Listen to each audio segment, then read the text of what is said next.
कामदेव को हिंदू शास्त्रों में प्रेम और काम का देवता माना गया है। उनका स्वरूप युवा और आकर्षक है। वे विवाहित है और रति उनकी पत्नी है। वे इतने शक्तिशाली है कि उनके लिए किसी प्रकार के कवच की कल्पना नहीं की गई है।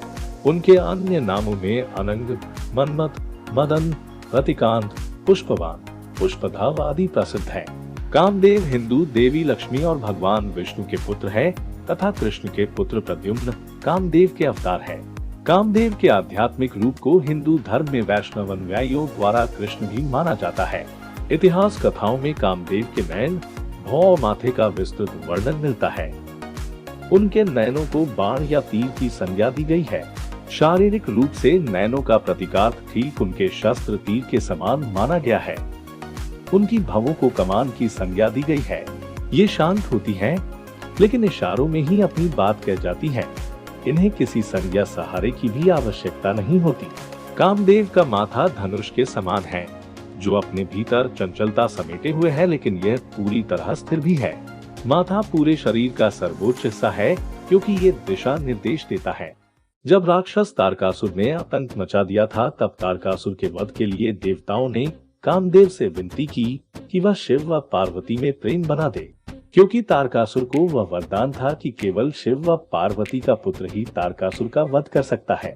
तो कामदेव तथा देवी रति कैलाश पर्वत शिव का ध्यान भंग करने के लिए गए, पर कामदेव का बाण लगने से शिव का ध्यान तो भंग हो गया, पर शिव को बहुत क्रोध आ गया।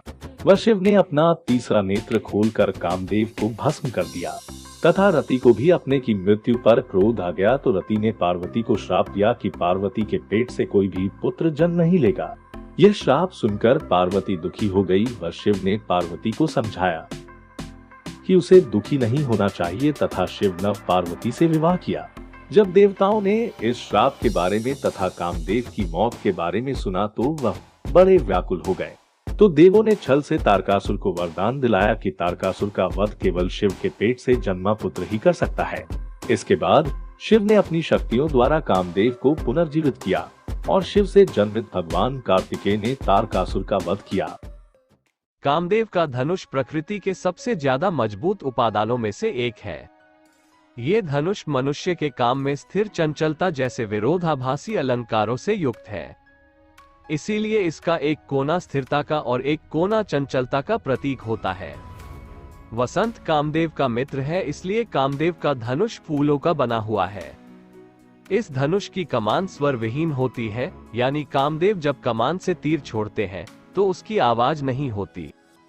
इसका मतलब यह अर्थ भी समझा जाता है कि काम में शालीनता जरूरी है।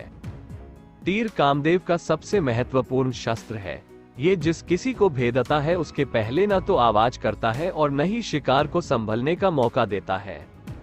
इस तीर के 3 दिशाओं में 3 कोने होते हैं, जो क्रमशः 3 लोकों के प्रतीक माने गए हैं। इनमें एक कोना ब्रह्मा के अधीन है, जो निर्माण का प्रतीक है तथा ये सृष्टि के निर्माण में सहायक होता है। दूसरा कोना विष्णु के अधीन है, जो उदर पूर्ति के लिए होता है तथा यह मनुष्य को कर्म करने की प्रेरणा देता है। कामदेव के तीर का तीसरा कोना महेश के अधीन होता है, जो मोक्ष का प्रतीक है तथा यह मनुष्य को मुक्ति का मार्ग बताता है। अतः काम मोक्ष प्रदान करने का रास्ता सुझाता है। कामदेव के धनुष का लक्ष्य विपरीत लिंग होता है। इसी विपरीत लिंग आकर्षण से बंधकर पूरी सृष्टि संचालित होती है। कामदेव का एक लक्ष्य खुद काम है, जिन्हें पुरुष माना गया है, जबकि दूसरा रति है, जो स्त्री रूप में जानी जाती है। कामदेव का रूप इतना बलशाली है कि यदि इसकी सुरक्षा नहीं की गई तो ये विप्लव ला सकता है। इसीलिए ये कवच कामदेव की सुरक्षा से निबद्ध है, यानी सुरक्षित काम प्राकृतिक व्यवहार के लिए आवश्यक माना गया है, ताकि सामाजिक बुराइयों और भयंकर बीमारियों को दूर रखा जा सके।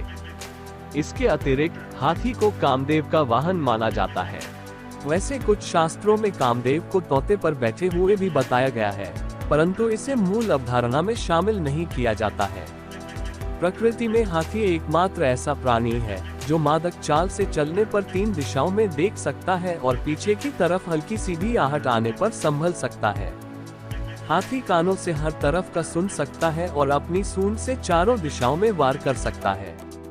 ठीक इसी प्रकार कामदेव का चरित्र भी देखने में आता है। ये स्वच्छंद रूप से चारों दिशाओं में घूमते हैं और किसी भी दिशा में तीर छोड़ने को तत्पर रहते हैं।